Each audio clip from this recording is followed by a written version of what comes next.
जय हिंद। आज हम लोग हड़प्पा सभ्यता का दूसरा भाग पढ़ेंगे। पिछली वीडियो में हमने जाना कि हड़प्पा सभ्यता या सिंधु सभ्यता, इनका नामकरण कैसे पड़ा, इसको हड़प्पा सभ्यता ही क्यों कहा गया, कैसे इस सभ्यता की सबसे पहले खोज की गई और कहाँ से इसके सबसे ज़्यादा अवशेष मिले हैं, इन सारी बातों पर चर्चा की। इसके अलावा ये सभ्यता किस लिए प्रसिद्ध थी और इसकी विशेषता क्या थी, सारी बातों पर हमने चर्चा की थी। आज हम लोग इन पर बात करेंगे कि हड़प्पा सभ्यता के कुछ प्रमुख स्थल, कि किस स्थल की खोज कब हुई है और उससे किस प्रकार के साक्ष्य मिले।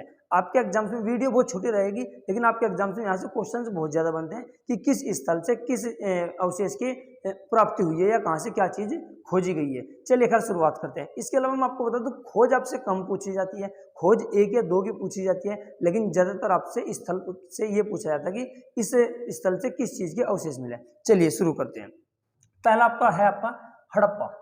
हड़प्पा एक पाकिस्तान में पड़ता है, पिछली वीडियो में भी हमने जिक्र किया था। ये पाकिस्तान के पंजाब राज्य के मोंटगोमरी जिले में पड़ता है। आपको एक चीज याद रखनी है बातें, ये पाकिस्तान के पंजाब राज्य के मोंटगोमरी जिले में पड़ता है, ठीक है। इसकी जो खोज की थी दयाराम साहनी के द्वारा की गई थी 1921 में। पिछली वीडियो में भी हमने चर्चा किया था। लेकिन दयाराम साहनी के साथ में एक व्यक्ति और भी थे जिनका नाम है व्हीलर। तो क्वेश्चन कभी आपसे ऐसे पूछ ले जाए कि हड़प्पा नामक स्थल की खोज किसने की, तो ऑप्शन में दयाराम साहनी अगर न हुए तो कहाँ जाओगे आप लोग, व्हीलर पे, ठीक है ना। तो व्हीलर को आप फिर सही निकालना है, यानी कि व्हीलर ने इनकी मदद की थी और ये सारा कार्य हो रहा था सर जॉन मार्शल के निर्देशन में। तो 1921 में हड़प्पा नामक स्थल की खोज हुई थी, जो पाकिस्तान के पंजाब राज्य के मोंटगोमरी जिले में पड़ता है, ठीक है। अब यहाँ से साक्ष्य क्या क्या मिले वे आपके एग्जाम्स में बहुत महत्वपूर्ण है, देखिएगा।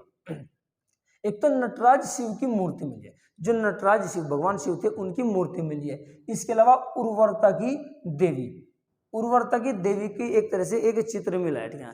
एक देवी दिखाई गई है और उसके गर्भ से एक पौधा निकलता हुआ दिखाया गया है, ठीक है। तो उनको उर्वरता की देवी बताया गया है। तो उर्वरता की देवी के साक्ष्य मिले हैं, इनका चित्र मिला है। इसके अलावा खरगोश का चित्र मिला है। तो यहाँ से हमें पता लगता है कि हड़प्पा सभ्यता में या सिंधु सभ्यता में खरगोश जानवर के भी अवशेष हमें मिलते हैं। इसके अलावा हम लोग देखें तो मजदूरों के आवास आपके इस प्रकार मिले हैं, जैसे आपका ईंट भट्टा हुआ करता था, तो ईंट भट्टे पर जो मजदूर हुआ करते थे उनके कुछ आवास मिले हैं, ये मिला आपके लिए। इसके अलावा गरुड़ की मूर्ति भी यहाँ से मिली है।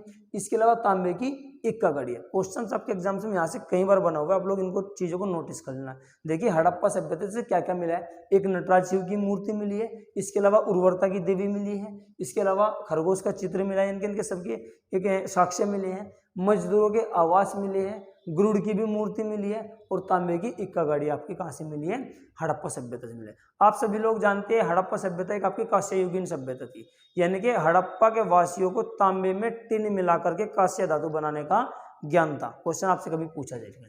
इसके अलावा दूसरा स्थल पर होता है आपका मोहनजोदड़ो। मोहनजोदड़ो बहुत महत्वपूर्ण स्थल है, यहाँ से भी आपका एग्जाम्स में क्वेश्चन पूछे जाते हैं। मोहनजोदड़ो का अर्थ होता है मृतकों का टीला, यानी कि मृतकों का टीला तो इसे कहा ही जाता है। इसके अलावा इसके अन्य नाम भी है, इसे प्रेतों का टीला, स्तूप का टीला, क्योंकि यहाँ से स्तूपों की भी प्राप्ति हुई है, स्तूपों की प्राप्ति हुई है। आप ये बात भी आप लोग याद रखना, मैं लिख रहा हूं, स्तूपों की प्राप्ति। क्वेश्चन आपसे पूछ लिया जाए कि किस संध्याकालीन स्थल से स्तूपों की प्राप्ति है, तो मोहनजोदड़ो से। तो इसको मृतकों का टीला कहा जाता है, यहाँ से बहुत ज्यादा मृतकों के अवशेष मिले हैं। इसके अलावा इसको कहा जाता है सिंध का बाग भी कहा जाता है। एक क्वेश्चन से भी आप लोग याद रखना कि किस हड़प्पा स्थल को सिंध का बाग कहा जाता है, तो मोहनजोदड़ो। तो प्रेतों का टीला, भूतों का टीला और मृतकों का टीला, स्तूपों का टीला, या इसके अलावा सिंध का बाग, ये सब किसके नाम है, मोहनजोदड़ो की है। इसकी जो खोज की मैं बात करूं तो राखालदास बनर्जी के द्वारा 1922 में की गई थी, 1922 में की गई थी। वैसे पहले हमने इस बात पर जिक्र कर लिया था और ये सारा हो रहा था सर जॉन मार्शल की अध्यक्षता में, क्योंकि वे आपके ASI के उस समय महानिदेशक हुआ करते थे। यहाँ से साक्ष्य क्या मिले हैं आपके एग्जाम से, सबसे महत्वपूर्ण ये रहता है। एक तो मिला है विशाल अन्नागार। अन्नागार का मतलब जहाँ पे अपना अन्न वगैरह यानी कि अनाज वगैरह रखा करते थे, और ये विशाल अन्नागार पूरी हड़प्पा सभ्यता का, टोटल हड़प्पा सभ्यता जितनी भी थी जहां तक फैली हुई थी, उसका अगर कोई सबसे बड़ी इमारत मिली है तो वो कौन सी है, विशाल अन्नागार मिली है। इसके अलावा विशाल स्नानागार, इसको ग्रेट बाथ भी बोलते हैं। विशाल स्नानागार आपको यहीं से मिले। यहाँ सार्वजनिक कार्यक्रमों के उपलक्ष्य में यहाँ पर स्नान वगैरह किए जाते थे, ठीक है। तो विशाल अन्नागार, विशाल स्नानागार, दोनों के दोनों ये नहाने का है, यानी द ग्रेट बाथ है, स्विमिंग पूल हम कह सकते हैं। और ये आपका यहाँ पे अनाज वगैरह रखा जाता था विशाल अन्नागार में। इसके अलावा नृत्य करती हुई महिला की मूर्ति, ये भी बहुत महत्वपूर्ण है। डांसिंग गर्ल, नर्तकी महिला की मूर्ति है। नृत्य करती हुई महिला की मूर्ति कहाँ से मिली? आपकी मोहनजोदड़ो से मिली है। इसके अलावा दाढ़ी वाले पुजारी की भी मूर्ति मिली है। क्वेश्चन यहाँ से भी पूछा गया आपका कई बार। इन्होंने इनकी दाढ़ी को एक तरह से कंघी से अच्छे तरीके से सजाया गया था, संवारा गया था। और इसके अलावा इन्होंने एक चादर ओढ़ी हुई थी जो आपकी इस तरीके से ओढ़ी हुई थी, इस बाजू को ऊपर रखा गया था और चादर आपकी इस तरीके से एक कंधे को कवर किया गया था, एक कंधे को कवर नहीं किया गया था, ठीक है। तो ये दाढ़ी वाले पुजारी की भी अवशेष मिले, इनकी मूर्ति मिले। पशुपति की मोहर मिली है, पशुपति की मोहर यहाँ से मिली है। पुरोहितों के आवास मिले हैं और सभा कक्ष। इसके अलावा महाविद्यालय भी यहाँ से मिला है, महाविद्यालय। इन सब चीजों के साक्ष्य या अवशेष यहाँ से मिले हैं, ठीक है। अब आगे इस मोहनजोदड़ो के बारे में एक पॉइंट और सुन लीजिएगा आप लोग। हड़प्पा सभ्यता की सबसे बड़ी सभ्यता कौन सी थी? मोहनजोदड़ो थी। हड़प्पा सभ्यता की दूसरी सबसे बड़ी सभ्यता हड़प्पा थी। यानी कि पूरी सिंधु सभ्यता की, हड़प्पा सभ्यता की अगर कोई सबसे बड़ी सभ्यता थी तो वो मोहनजोदड़ो थी, और दूसरी कोई सबसे बड़ी सभ्यता थी वो आपकी हड़प्पा थी। इसके अलावा हड़प्पा सभ्यता में जुड़वा मिले शहर कौन कौन से हैं? तो ये दोनों शहर आपके जुड़वा थे, हड़प्पा और मोहनजोदड़ो। आपसे क्वेश्चन पूछ लिया जाएगी हड़प्पा सभ्यता में जुड़वा मिले हुए शहर कौन कौन से आपके? तो हड़प्पा और मोहनजोदड़ो दोनों के दोनों आपके जुड़वा शहर मिले। एक पॉइंट और बनता है मोहनजोदड़ो का। मोहनजोदड़ो आपकी सिंधु नदी के तट पर थी, सिंधु नदी के तट पर थी। और ये हड़प्पा आपका रावी नदी के तट पर थी। हड़प्पा आपकी रावी नदी के तट पर थी, मोहनजोदड़ो आपके सिंधु नदी के तट पर थी। तो सिंधु नदी के दाईं ओर स्थित एकमात्र अगर कोई सभ्यता थी तो आपकी मोहनजोदड़ो ही थी। जितनी भी सभ्यता थी सारी की सारी बाईं ओर थी, लेकिन सिंधु नदी के दाईं ओर स्थित एकमात्र सभ्यता कौन सी थी? आपकी मोहनजोदड़ो थी। तो क्वेश्चन आपके यहाँ से ये फैक्ट जो मैंने आपको बताए बन सकते हैं, आप लोग ध्यान रखना। इसके बाद आगे की तरफ चलते हैं। अगला स्थल आपका चनहुदड़ो। चनहुदड़ो पाकिस्तान में पड़ता है। इसकी खोज 1931 में नानी गोपाल मजूमदार ने की, लेकिन इसके कुछ अवशेष बाद में जाकर के अर्नेस्ट मैके के द्वारा खोजे गए हैं। तो हम कह सकते हैं कि अर्नेस्ट मैके के द्वारा इसकी खोज पूरी की गई। आपसे क्वेश्चन बनने लगे कि चनहुदड़ो की खोज पूरी किसके द्वारा की गई? अर्नेस्ट मैके के द्वारा। या चनहुदड़ो की खोज किसके द्वारा की गई? और ऑप्शन में अगर दोनों दिए रहेगा तो आपको दोनों को लगाना है, यानी कि ये तथा ये दिए रहेगा। और अगर ये नहीं दिए रहेगा ऑप्शन में तो खाली दिए रहेगा आपका अर्नेस्ट मैके, तो यानी कि दोनों का नाम आता है, ठीक है। देखो क्या था आपको यहाँ से मिले क्या कह सकते हैं। एक तो मनका बनाने का कारखाना आपका चनहुदड़ो से मिला है। इसके अलावा बिल्ली का पीछा करते हुए कुत्ते के पंजे के निशान मिले। यहाँ से क्वेश्चन आपका महत्वपूर्ण है, यहाँ से पूछा ही जाता है। मनका बनाने का कारखाना और बिल्ली का पीछा करते हुए कुत्ते के पंजे के निशान यहाँ से मिले।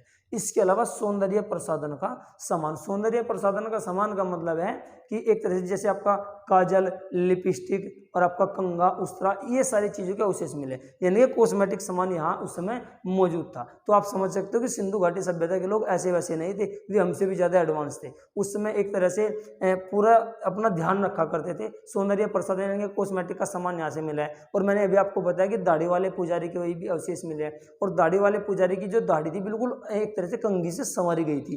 तो कंघी के अवशेष कहाँ से मिल रहे हैं? आपके चनहुदड़ो से मिल रहे हैं। क्वेश्चन आपसे पूछा जाए कि सौंदर्य प्रसाधन का सामान कहाँ से मिला है आपका? तो चनहुदड़ो से मिला है। जैसे आपका लिपस्टिक, कंघा, उस तरह आपका पाउडर वगैरह और आपका काजल वगैरह इत्यादि, ठीक है ना। तो आप लोग ध्यान रखना। इसके अलावा ये भी पूछ सकता है कि कॉस्मेटिक सामान की खोज किसके द्वारा की गई? तो अर्नेस्ट मैके ने इसी कॉस्मेटिक सामान की खोज की थी, तब जाकर के खोज आपकी पूरी हुई थी। तो चनहुदड़ो स्थल कहाँ पड़ता है? पाकिस्तान में पड़ता है। 1931 में इसकी खोज की गई थी। और क्या क्या यहाँ से मिले हैं ये सारी चीजें आप लोग नोट कर लीजिएगा। इसके अलावा अगले स्थल को हम लोग देखें, एक स्थल पड़ता है आपका रोपड़ पंजाब में पड़ता है। देखो भाई, यहाँ आपका मालिक के साथ कुत्ते को दफनाने के अवशेष मिले हैं। रोपड़ से आपके। इसके अलावा इससे पहले ये अवशेष जम्मू कश्मीर के बुर्ज होम से भी मिलते हैं। वहाँ एक गर्तावास पाया गया था, वहाँ से भी आपके ये अवशेष मिलते हैं जम्मू कश्मीर के बुर्ज होम से, ठीक है ना। लेकिन ज़्यादातर क्वेश्चन आपका यहाँ से पूछा था, रोपड़ यानी कि पंजाब से। इसके अलावा आगे हम लोग देखें तो एक स्थल पड़ता है कालीबंगा। कालीबंगा राजस्थान में पड़ता है, राजस्थान के हनुमानगढ़ जिले में पड़ता है। बहुत महत्वपूर्ण है, यहाँ से भी क्वेश्चन आपका पूछा गया है, समझिएगा। कालीबंगा, काली का मतलब होता है काली, बंगा का मतलब होता है चूड़ी, यानी कि काले रंग की चूड़ियों के अवशेष अगर कहीं से मिले हैं तो कालीबंगा से ही मिले हैं, राजस्थान से, और इसीलिए इस स्थल को कालीबंगा का नाम दिया गया। यहाँ से क्या क्या मिले ये देखिए, एक तो काले रंग की चूड़ियों के अवशेष मिले।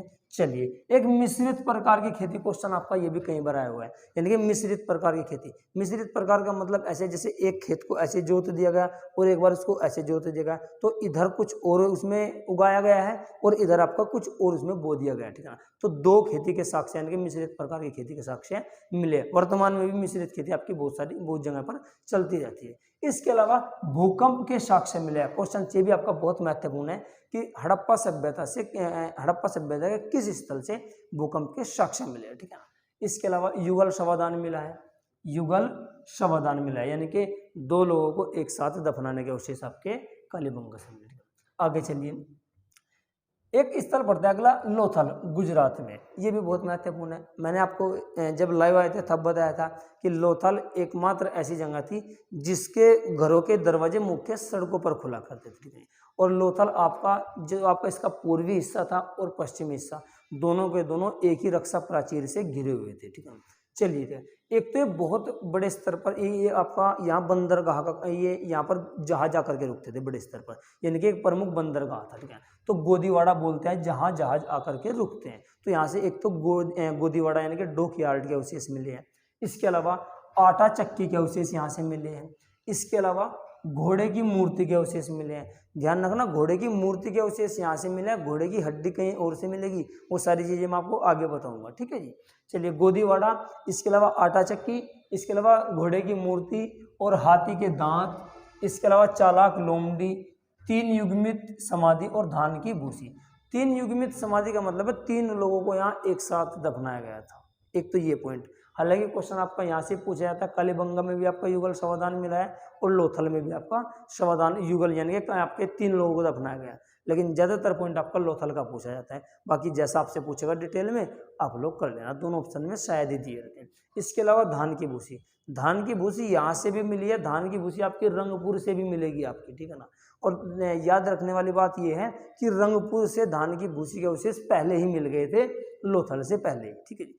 तो चलिए खैर, तो यहाँ से आपका गोदीवाड़ा, आटा चक्की, घोड़े की मूर्ति, हाथी का दांत, चालाक लोमड़ी, 3 युग्मित समाधि और धान की भूसी, इन चीजों का अवशेष मिले।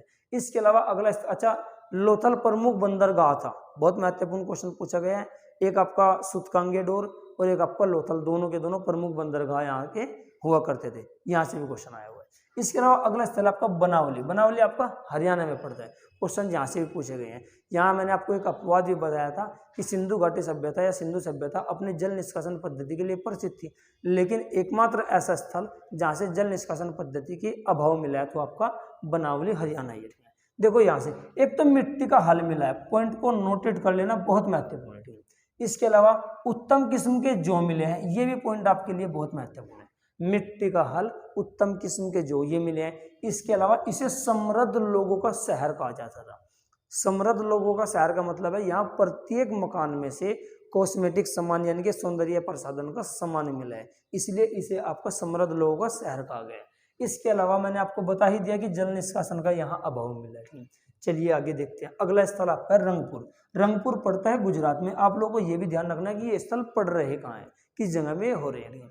तो यहाँ से क्या क्या मिला है, एक तो धान की भूसी के अवशेष, मैंने आपको बता दिया कि धान की भूसी के अवशेष पहले आपके कहाँ से मिल चुके थे, आपके लोथल से मिल चुके हैं। लोथल से पहले कहाँ से मिले थे, आपके रंगपुर से मिले थे, तो उसके बाद आपका लोथल से मिले। तो जैसे पॉइंट आपसे पूछा जाएगा आप लोग ऐसे क्वेश्चन कर लेना। इसके अलावा ज्वार और इसके अलावा बाजरा, इन चीज़ों के अवशेष भी आपके कहाँ से मिले, रंगपुर से मिले। आगे देखिएगा अगला स्थल सुरकोटड़ा, ये भी बहुत महत्वपूर्ण आपका क्वेश्चन, आपका पिछले 2-3 साल से सुरकोटड़ा से ज़्यादा पूछे जा रहे हैं।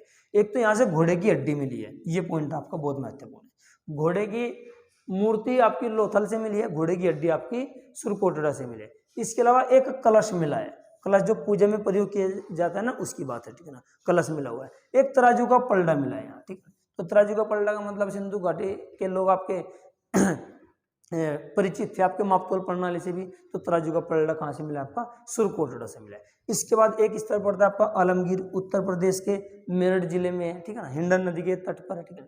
यहाँ से एक तो मर्द भांड मिला है, इसके अलावा बर्तनों पर मरी हुई गिलहरी के चित्र मिले। मेरठ से एक तो मर्द भांड के अवशेष मिले हैं, इसके अलावा आपको बर्तनों पर मरी हुई गिलहरी के चित्र मिले। इसके बाद एक है आपका धोलावीरा, ये आपका गुजरात में पड़ता है। धोलावीरा, इसको समझिएगा। धोला का मतलब होता है सफेद, वीरा का मतलब होता है कुआं, यानी कि सफेद कुआं इसको बोला गया। तो धोलावीरा गुजरात में पड़ता है। एक तो सबसे उत्तम किस्म के, सबसे उन्नत किस्म की जल निष्कासन पद्धति कहाँ से मिली आपकी? धोलावीरा से। सिंधु सभ्यता अपने जल निष्कासन पद्धति के लिए सबसे प्रसिद्ध थी, लेकिन उसमें भी सबसे महत्वपूर्ण या सबसे बेहतरीन प्रकार के जो आपके स्थल पे जो सबसे महत्वपूर्ण अवशेष मिले आपके जल निष्कासन के, वो मिले आपके धोलावीरा से, ठीक है ना। सबसे उन्नत आपके किस्म की जल निकासी। इसके अलावा एक नया पॉइंट आप लोग और याद रखना, एक स्थल है नौसारो पाकिस्तान में। क्वेश्चन नया है यूपीएसआई के लिए, आप लोग बिल्कुल इस चीज को नोट कर लेना, ठीक है। नौसारो पाकिस्तान में, यहाँ से सिंदूर भरी मांग वाली स्त्रियों की मूर्ति मिली है। क्वेश्चन आपसे पूछा जाए कि हड़प्पा सभ्यता के किस स्थल से सिंदूर भरी मांग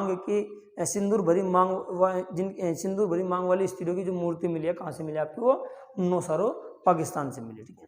तो ये आपके कुछ प्रमुख पॉइंट थे जहाँ से कुछ स्थल से अवशेष मिले हैं। आप इनका स्क्रीनशॉट ले लीजिएगा, इनको आप लोग पॉइंट को नोटिस कर लेना, ठीक है। तो इसके अलावा आपके हड़प्पा सभ्यता से क्वेश्चन आपके ना के बराबर पूछे जाते हैं। जो प्रमुख क्वेश्चन है, कुछ हमने पिछली वीडियो में डिस्कस कर लिए थे, कुछ हमने आपके यहाँ डिस्कशन कर लिया, ठीक है ना। तो मिलते हैं अगली वीडियो में, तब तक के लिए